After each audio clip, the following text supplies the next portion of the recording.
Oh, I love the sound of a fresh, cold beer. Well, I'm not drinking a beer tonight. I'm having a Moscow Mule. Ooh, those are good. Is it from Cutwater? Cutwater? It's from Beehive Distillery. Oh. I'll take a sip. The Cutwater ones are really good. They do like margaritas and White Russians as well. Yeah, I saw a White Russian there. I was thinking about getting it, but she slapped me. I'm kidding. Talking about the drink. Yes, 9%. Tastes pretty all right. Yeah. Yeah, that's good. I like the Moscow Mules. I am drinking Citra Black. It's a dry-hopped Imperial Black Lager from Red Rock Brewing. Mine is only 7.8%, so I'm a couple percent points behind you, buddy. You like your women like you like your beer, huh? Extra citrusy. Welcome back to The Abyss, everybody. So glad to have you. Nothing exciting has happened since we were last here, at least to me. I feel like my life's been pretty boring lately. As boring as it can be with 4 children, of course. Yeah, we're pretty busy right now at work, too. So, Very much so. So tonight, I found 2 stories. Well, I kind of found / crafted 2 stories. One of them revolves around aliens, and the second revolves around a serial killer. Oh, you used AI. Okay. Well, I will be going off of a little Ask Reddit thread called "Have you ever seen a UFO / extraterrestrial? What is your story?" You ever look out the blinds and see ET phoning home? I would shit my pants if I saw E.T. outside of my window. The pudgy little brown alien with the long finger that glows. There's no way. You see some Reese's Pieces and a floating, like, glowing finger outside your windowsill. Yeah, I'd close my blinds. I mean, I'd be happy about the Reese's Pieces. The finger part, not so much. You just eat them, ask no questions. Yeah. All right. Well, we're going to jump into these stories. I'll do one, then we'll pass it off to Cleet and just kind of ping-pong back and forth. So this first story is called The Whisper Beneath the Stars. The town of Black Hollow was a forgotten speck on the map, nestled deep within the pine forests of the Pacific Northwest. It was the kind of place where nothing ever happened, until the night the stars began to whisper. It started with a light, a faint, pulsating glow that appeared in the sky just after sunset. At first, the townsfolk dismissed it as a satellite or a plane, but as the nights passed, the light grew brighter, more deliberate. It hovered above the tree line, casting an eerie green hue over the forest. Then came the whispers. No one could pinpoint where they were coming from. Some claimed they heard them in the wind, others in the creaking of the trees. The whispers were soft, almost melodic, but they carried an undertone of something wrong. They spoke in no language anyone could understand, yet they seemed to burrow into the mind, planting seeds of unease. Among the first to notice was Ellie Carter, a 27-year-old waitress at the town's only diner. Ellie had lived in Black Hollow her entire life, and she knew every inch of the forest. She spent her evenings hiking the trails, seeking solace in the quiet of the woods. But the night the whispers began, the forest felt different. The air was heavier, the shadows deeper, and then she saw it. It was tall, at least 8 feet, with limbs that seemed too long for its body. Its skin was a mottled gray, slick like oil, and its eyes were black voids that seemed to swallow the light around them. It stood at the edge of the clearing, motionless, watching her.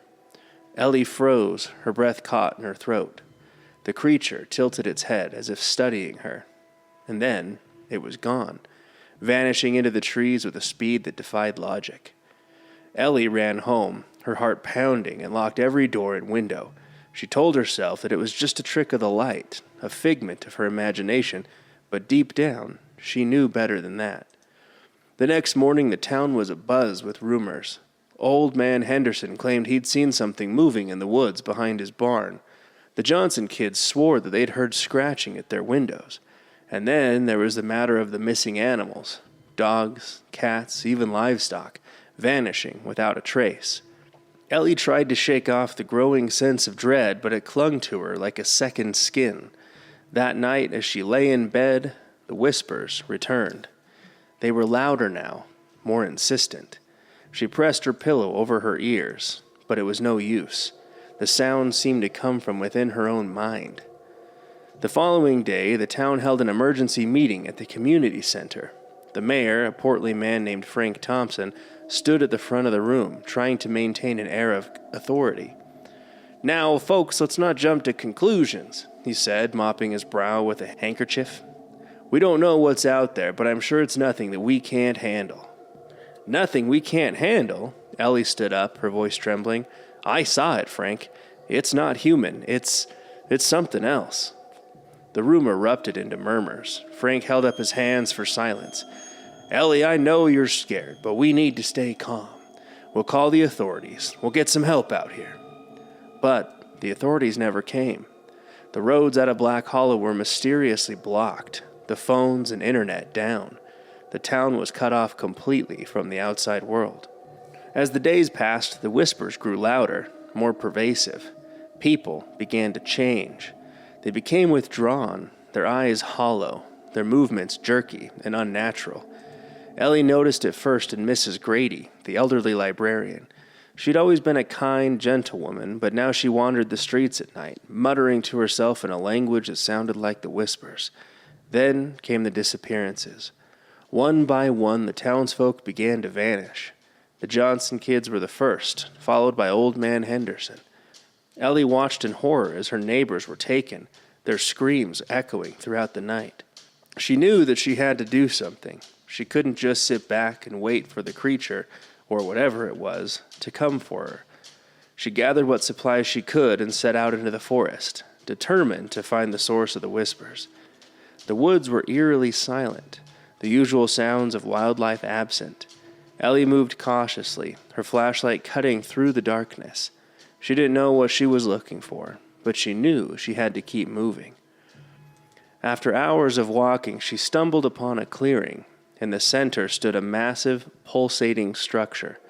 It was unlike anything she'd ever seen, a grotesque amalgamation of organic and mechanical parts, glowing with the same green light that had appeared in the sky. The whispers were deafening now, emanating from the structure itself.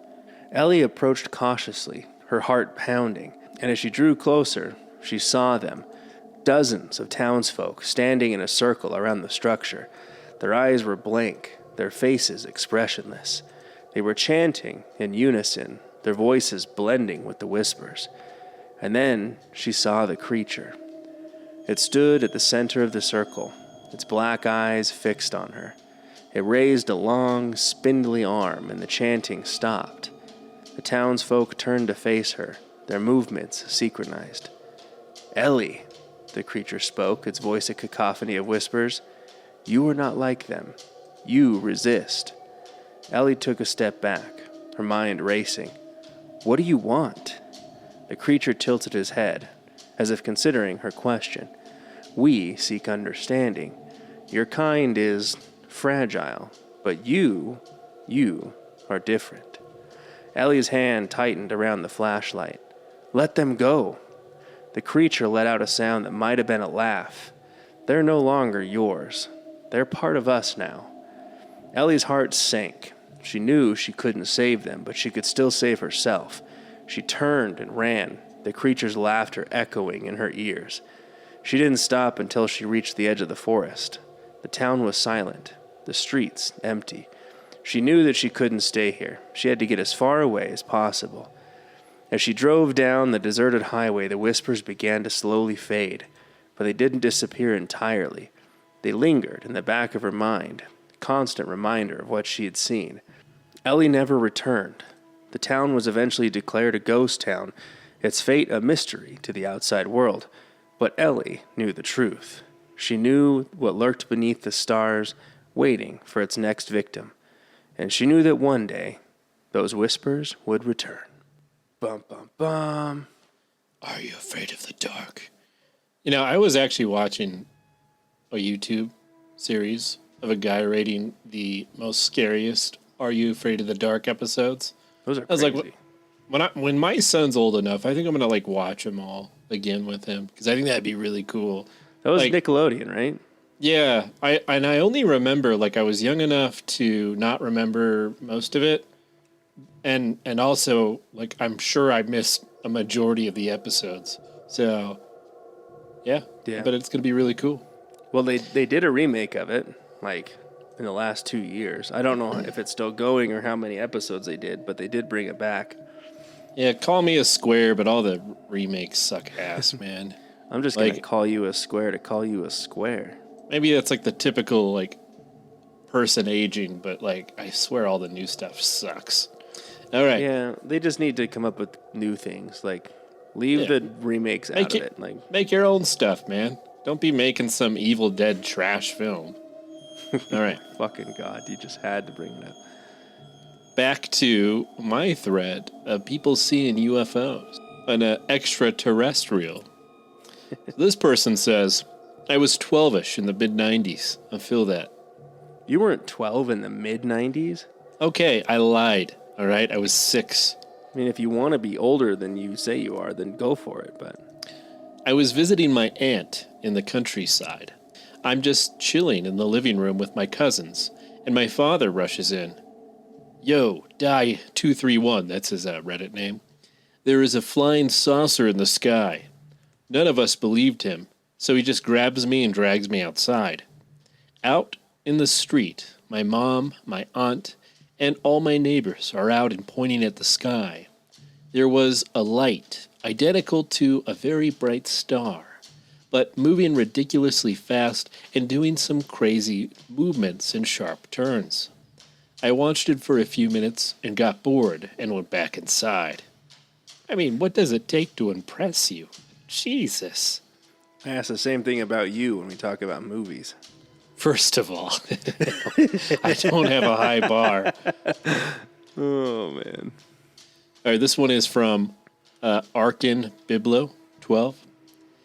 I've not, but my dad and grandpa have.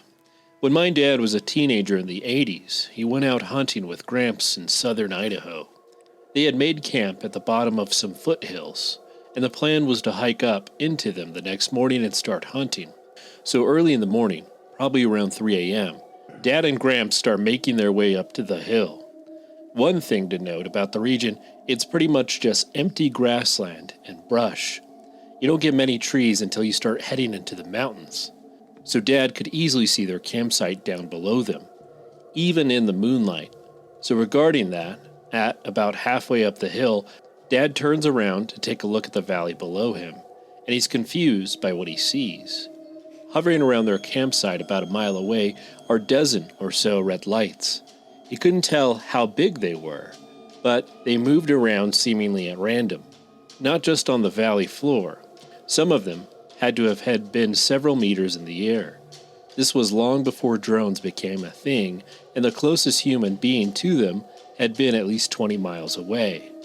Just before Dad could raise his voice, Gramps roughly told him to keep moving, so he did, but kept looking back at the red lights, still moving near their campsite. He tried to talk to Gramps, but he'd just shut him up and tell him to keep walking. Eventually, they make it to the top of the hill, and Grandpa suddenly tells Dad to crawl underneath a bush. They both get under one, and Gramps pulls out his binoculars. Turns out, he'd seen the lights all the way back while they were at camp. Apparently, they'd been approaching the camp from the other side of the valley, and Grandpa wanted to get some distance between them before he did anything. They laid there in the bush, quietly watching the lights. They couldn't tell what exactly was going on, but their activity was definitely centered around their camp. At about 5-ish, the sun started to peak above the hills, and right as it did, both Dad and Grandpa heard an extremely loud and high-pitched ringing coming from down in the valley. They assumed it was the lights that made the sound. After a few seconds of the ringing, the lights began to rise into the sky until they were out of sight, and the ringing could not be heard. It was this event that made both of them question what they'd seen. Grandpa had initially thought it might have been a group of bandits or something, but they can't fly. They stayed in the bush for a good 2 hours more, until they decided the coast was clear and proceeded down the hill back to the camp. When they arrived, it was clear that something had searched the camp. Nothing had been taken. Items had been haphazardly thrown around, and anything that had been in a bag or container was now strewn around as well. They quickly left after packing everything up and never went back again. Both of them still live in southern Idaho and will often recount this story whenever extraterrestrial stuff is brought up. It's kind of a spooky, man. Red lights. So, part of me wants to have an experience like that when I'm camping, something spooky, but at the same time I'm like, I don't know. I enjoy just a kind of a mellow camping experience. So you're sitting out there in your tent and you're like, God, I wish some aliens would come here and just go through my stuff. I wish I could see a goddamn alien right now, when in reality I'd shit my pants if I ever did, so. I just want to be covered in red lights. Beam me up, Scotty. All right, this one is from an esteemed cactus. We were homeless for a bit in Oklahoma. The things that happened out in the area we lived in were wild. I don't particularly believe in aliens visiting us or anything. I believe they probably exist on some level, but not the visiting Earth and abducting people kind. I fully believe what we saw was some sort of military exercise. We all woke up in the middle of the night to what sounded like a jet engine right above us. We all start freaking out and watched as these two things way up in the sky dance around, shooting at one another until one finally went down. It didn't explode or break apart. It was hit by something, and part of it was burning, so it sort of just coasted down until we couldn't see it anymore. Nothing ever showed up in the news. No crash sites, nothing. But all of us can remember the distinct sound of the gunfire and how loud they were as they coasted back and forth. It was honestly kind of beautiful to see, if not absolutely terrifying to wake up to. All right, this one is from XJO. My experience are more of a result of my childhood imagination, but still horrifying when they happened. I used to watch UFO programs on the Discovery Channel in the 90s out of morbid curiosity. This led to nightmares and typical moments of apophenia. I might have to look that up. What is that? So it's the tendency to perceive meaningful connections between unrelated things. Like seeing shadows on my walls or a set of eyes staring at me from the foot of my bed. I was 10 or 11 years old at the time. The scariest thing I recall was when I left my room to use the bathroom. Turning on the lights would have woke up my family, so I tiptoed in the dark, leery of any moment I perceived in the darkness. After using the bathroom, and the slow, fearful tiptoeing back to the bed, I suddenly felt a jolt of fear, as though something were behind me. I made a panicked rush for the bed, but when I reached it, I saw a shadow sit up in my bed and reach out to me.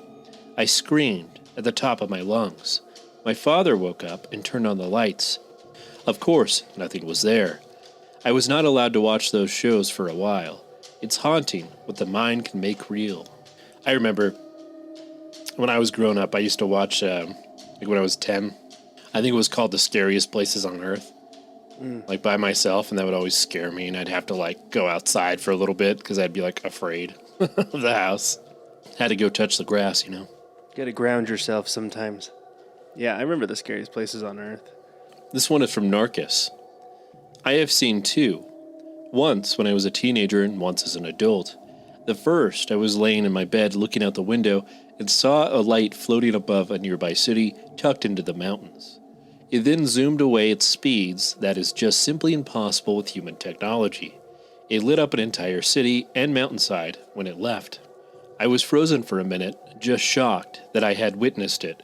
The speed and light were just otherworldly. No doubt in my mind what I saw. The other was with a group of about 8 people out in the desert. We all saw it coursing across the sky, and the wild thing was that the stars and the ambient light bent around it in a narrow teardrop shape. The teardrop eventually closed and was gone. All 8 people were a mix of veteran, partiers, campers, and none of us had ever seen anything like it. All right, back to the stories. So this one is a story about a serial killer, and it is called The Shadow Weaver. In the small, fog-drenched town of Thornwood, nestled deep within the woods, the air always carried a chill, even in the height of summer. The townsfolk spoke in hushed tones about the shadows that seemed to move all on their own. the whispers that echoed through the trees, and the disappearances that had plagued the town for decades. But nobody dared speak of him, the one they called the Shadow Weaver. No one knew his real name, or if they did, they took it to their graves. He was a specter, a myth, a cautionary tale parents told their children to keep them indoors after dark. Be good, or the Shadow Weaver will come for you, they'd say. But the truth was far more terrifying than any bedtime story. The Shadow Weaver was, in fact, real, and he was no ordinary killer. He didn't hunt for pleasure or out of rage. He killed to create.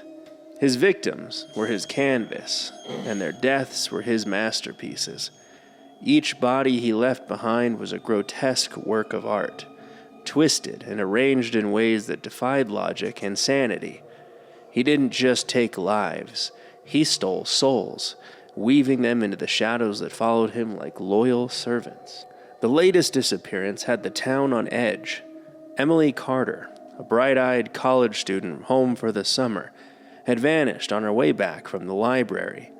Her parents reported her missing the next morning, and the town's lone sheriff, Tom Grady, had little to go on. There were no signs of a struggle, no footprints, no clues, just an eerie silence that seemed to swallow the entire town. Sheriff Grady had seen his share of horrors in Thornwood, but this felt different. The air was heavier, the shadows were darker. He couldn't shake the feeling that something, or someone, had been watching him. As he walked the empty streets that night, his flashlight cutting through the fog, he heard it. A faint whisper, like the rustle of leaves, but sharper, more deliberate. "Tom," it called, his name echoing from the darkness. He froze, his heart pounding in his chest. "Who's there?" he demanded, his voice trembling. The whisper came again, this time closer. "You've been looking for me." Grady spun around, his flashlight darting through the fog, but there had been nobody there. Just the shadows, stretching and twisting like living things. He felt a cold breath on the back of his neck and turned again, only to come face to face with a figure cloaked in darkness. The Shadow Weaver stood before him, his face obscured by a hood, his eyes glowing like embers.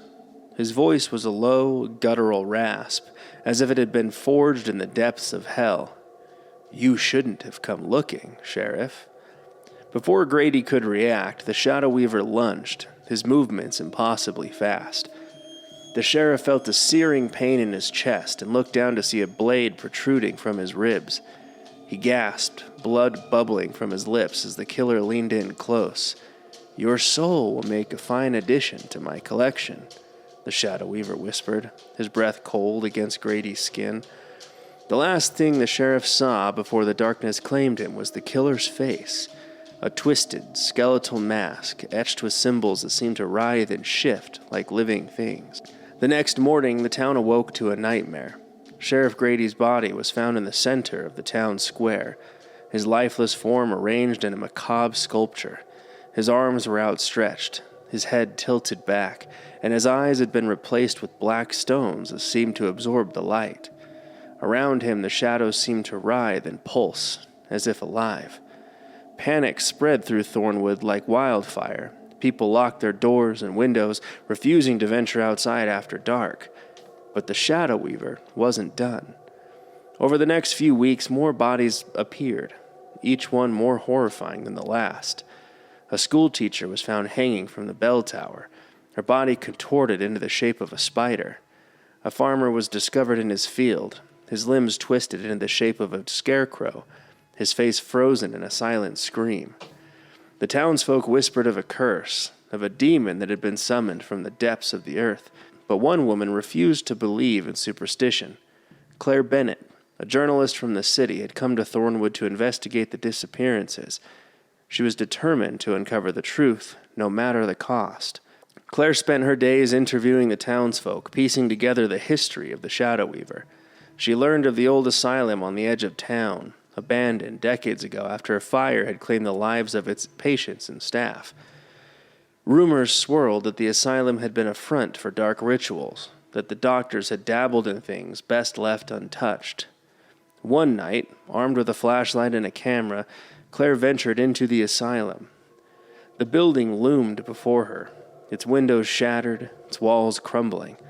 The air inside was thick with the scent of decay, and the floor creaked beneath her feet as she made her way through the halls. She found what she was looking for in the basement. The walls were covered in strange symbols, the same ones she had seen etched into the Shadow Weaver's mask. In the center of the room stood an altar, stained with dried blood, and on the altar lay a book, its pages filled with handwritten notes and diagrams. As Claire flipped through the book, she realized the horrifying truth. The Shadow Weaver wasn't a man. He was a creation, a being born of dark magic and human sacrifice. The doctors at the asylum had sought to create the perfect killer, a being that could transcend death itself, and they had succeeded. But the ritual had come at a cost. The Shadow Weaver was bound to the shadows, forever hungry for souls to sustain his existence. He was a parasite, feeding on the fear and despair of his victims. Claire's heart raced as she heard a noise behind her, and she turned, her flashlight illuminating the figure standing in the doorway. The Shadow Weaver stepped into the room, his mask glowing in the dim light. "You shouldn't have come here," he said, his voice a low growl. Claire backed away, clutching the book to her chest. "I know what you are," she said, her voice trembling, "and I know how to stop you." The Shadow Weaver tilted his head, his glowing eyes narrowing. "Do you?" Before he could move, Claire opened the book and began to read aloud, her voice echoing throughout the room. The symbols on the walls began to glow, and the air grew thick with energy. The Shadow Weaver let out a roar of rage as the shadows around him began to unravel, his form flickering like a dying flame. But as the final words left Claire's lips, the room fell silent. Shadow Weaver was gone, the shadows still once more. Claire returned to the town, the book in her hand. She told the townsfolk what she had learned, and together they burned the book, hoping to rid themselves of the curse forever. But as the flames consumed the pages, Claire couldn't shake the feeling that the Shadow Weaver was still out there, waiting in the darkness. And in the depths of the asylum, a single shadow stirred, whispering a name. Claire. That's pretty scary, man. A lot of whispering in those stories. Whispers are spooky, man. This one is from Cycle Attic. My mom used to work opening shift at the bakery, so she would have to be there at 5 a.m. That meant she would wake us up at 4 in the morning and have us go to our grandmother's by 4:30. One morning, I remember very distinctly that it was still dark outside, and we were just driving on our way on a residential city street. But up in the sky, close to the horizon, were 3 lights in a triangular shape. The odd thing was, they were moving all zigzag and crazy in the sky. My mom and all of my brothers watched this happen. It wasn't a reflection of something else in the glass of the car. This was 3 distinct lights in the shape of a triangle, moving left, right, but also diagonally. We watched them for a few minutes, and they just darted out of the sky. I lived in Connecticut at the time, and this would have been in the early 90s. All of these are in the 90s, man. So definitely unexplained. I'm not a ghost believer, and in general I'm an atheistic skeptic about most things, but I cannot explain what we all saw. I should ask my older brother if he remembers this.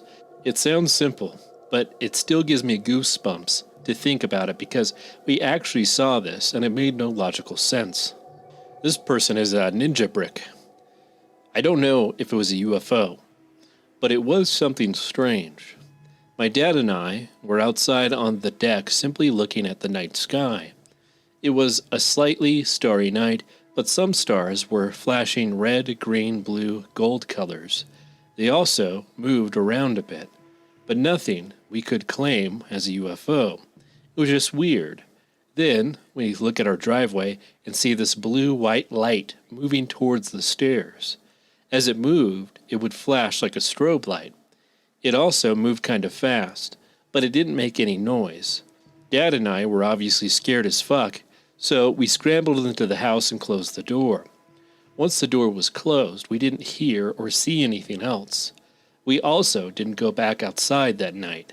Haven't seen it since, and I'm slightly glad for that. We don't know what it was, or if it was sentient, or what it wanted. All right, this one is from Damiost James. About the closest thing I can remember was quite late one night in 2005. I was on SE 82nd and Foster in Portland, Oregon. I had gotten off a late-night shift at McDonald's and was waiting for my cab to pick me up. An odd color and movement was up in the sky. It was moving slow, but was bright like a flashlight in your eyes. I tracked it. Minute after minute went by. I debated as to what to do. Eventually, I decided to call 911. Only because I figured that could have been anything. Better to call in the case. I was the only a-hole at the hour looking at that part of the sky. The 911 operator told me this wasn't a bad thing to call for, just wasn't a traditional emergency.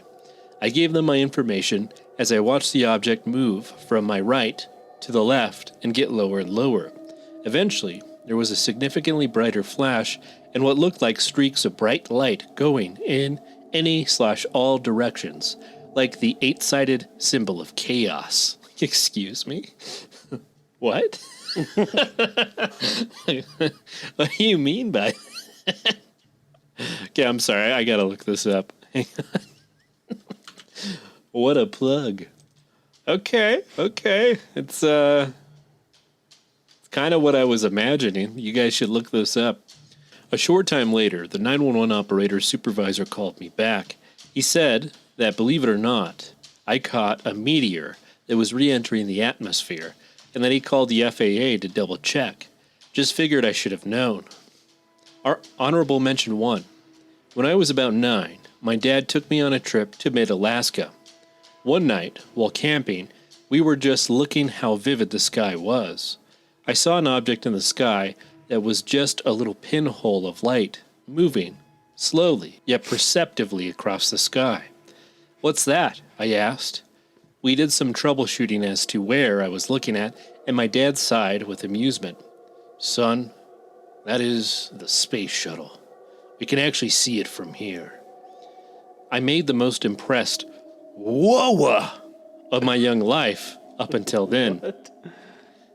Not long after that, the aurora began to shine. I marveled. I asked my dad if he had seen anything like it before. He said, "Sure, I lived through the 60s. I didn't understand that. Honorable mention 2. Never elaborated. Way less of a UFO, but I did get to the Griffith Park Observatory to watch Halley's Comet. This was in 1986. Assuming I live long enough, I might get to see it again in 2061. That's 39 years from now, but who knows? Damn. That would be cool to see Halley's Comet. I remember that was in a Hey Arnold cartoon. This one is from Maleficent Garage 22. When I was a kid, me, my younger brother, and my parents were staying at our pool house for a few days, and when everyone else was asleep, I was still awake as usual, due to me having some insomnia my entire life, and I heard a loud, piercing howl come from outside. I focused on trying to figure out what it was. A few minutes later, I heard it again, this time much closer. This story does not have a single period thus far, or comma. Just a big old run-on paragraph, huh? Yeah. That's how you write stuff, man. There's no periods, there's no breaks. You just get it all at one go. I thought it was about 10 feet from our house, and then I noticed deep gashes in the wall next to my bed and heard it again coming from the living room. I ducked. There's just no period, man. I ducked under the covers quickly and silently, with just a tiny hole, almost unnoticeable to peek through. I saw a large silhouette, and it entered my parents' room. I also smelled moldy cheese and roadkill coming from it. So what does roadkill smell like? That's going to be my question. But when I woke You've never up... smelled roadkill? No, dude. Like when you're driving by like a dead deer on the road? No. It's bad. Well, we get a bunch of dead deer out here because I'm out in the mountains, dude. And those things, they get stinky because like they sit on the road for like days. And you drive by and you get this massive whiff. Dude, it's fucking awful. Okay. It smells about as bad as you'd imagine it smells. Roadkill. But when I woke up, everything was back to normal. It couldn't have been a dream because I don't sleep and never had active enough imagination for my conscious or unconscious mind to come up with that. And it was way too vivid the few times I do dream. It's always from a third-person point of view and semi-animated with no feelings, but sight and hearing. There is not a single punctuation in that entire story. Well, I think you read it very well, all things considered. Thank you. I needed that. All right, this one is from Dr. Forrester 87. I have seen things in the sky I can't readily identify. Most of the time, they're nothing more than lights that get brighter, then slowly get darker again. This makes me think they're in a satellite orbit and or possibly vehicles along the lines of Boeing's X-37s, which was up on its clandestine flight the last time I saw a light in the sky that wasn't a plane or meteor or satellite. My first thought when I see something like that isn't ET or Close Encounters. I've remained rather skeptical of intelligent life visiting our world from worlds unknown, but that's not to say I haven't experienced things that were beyond my ability to explain away. When I was a kid, I have a very strong memory of taking an evening walk with my brother, mother, grandmother, and stepfather. As we're walking back toward the house, my stepdad called our attention to a shape hovering over about where the high school's football field was. When I looked, I saw a black triangular object with 3 yellowish-white lights on the corner and a red light in the middle. I remember the point that was facing northward, toward west, our direction, and for a brief second paused. Then it swung around, and the entire thing jetted off to the southeast faster than an airplane. It left us standing there in awe for quite a while, and then we went home. I later asked my mom if she remembered the black triangle a couple of days later. She had no idea what I was talking about. I confusedly told her we saw it on our walk, and she insisted we'd never taken any walk, and then said I must have been dreaming. But this is where the problem lies. I wasn't asleep. Walked with you, son. I've never gone on a walk with you. I hate you. Like, oh my God. I wasn't asleep when it happened, and I didn't wake up with this fresh in my mind. It was already there. I went through those days in between seeing it and asking about it with the memory of the events as though it actually happened. I've spent the last almost 30 years now telling myself it was a dream like my mom told me, but never quite fully buying it. To this day, I don't have an answer for whether it actually happened as I remember it, or if it even happened at all. And this isn't the only instance where something has happened that I can't confirm happened. One involved a couple of planes almost colliding in midair that my dad and I saw, but when I mentioned it to him, he doesn't ever deny it happened, but he just gives me this kind of glassy-eyed, empty nod, like he has no clue what I'm referring to. They're just gaslighting this guy, man. That's right. I've talked about the other instance on another Ask Reddit post, but I'll go ahead and retell it here because it's relevant to the question. A year or two ago, I was in bed on my laptop, just kind of browsing and lurking, a Discord server I'm in. I started to feel tired, so I laid back and closed my eyes. Instead of the normal after image of blue and red, star-like shapes I've seen since as far back as I can remember, when I closed my eyes, I saw a ring of light. Kind of the lights you see YouTubers use sometimes, though I don't own any. As the after image continued, I began to realize that the ring of light wasn't so much of a ring of light, but rather something circular being backlit. Slowly, it faded away like those after images do, and that's when I noticed something. I was seeing something in my mind's eye.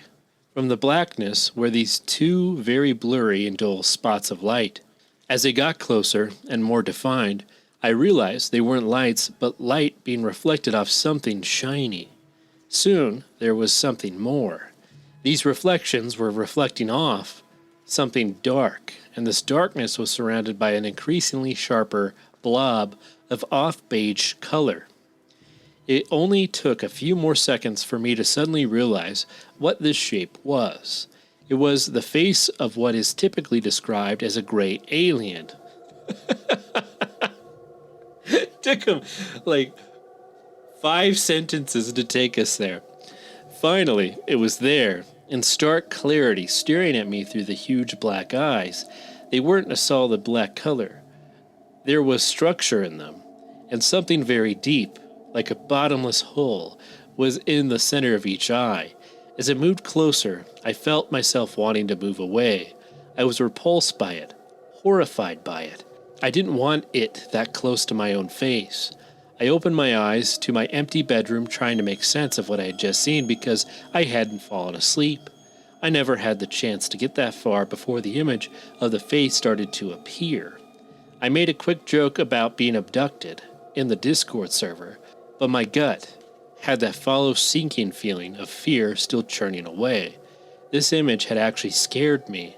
It left me apprehensive to go to sleep for a while, but nothing ever became of it. I saw the backlit after image a few more times, but no face. I know the fact that it was night, and I was laying in bed with my eyes closed, leads to obvious answer being I did manage to zonk out and started dreaming, but I've never had a dream that made me afraid like this. Sometimes nightmares would give me the occasional jolt, but it always wore off pretty quickly. Not this. In fact, thinking about that face now still makes me uneasy. I'm not ashamed to admit, whatever it was, dream, visitation, trick of a stressed out brain, I don't want to see it again. I don't want to stare into those unfathomable, deep, and eternally black eyes again. Well, I'll be damned. All right, folks, that is going to wrap us up for the evening. And as always, want to give a huge shout out to our paid supporters of the show, Soylent Cleat, Cleat Feet, Curtis and Laura, Mothman, Conklin Family, Laura, and Lou. Thank you so much for your paid support of the show. It's tremendously helpful. And if you yourself would like to become a paid supporter of the show, there's a link below. There's several tiers to choose from. Or if you want to designate a one-time payment to the beer fund, there's a link for that too. And we want to thank you for joining us on this journey through the stars and the mysteries that lie beyond.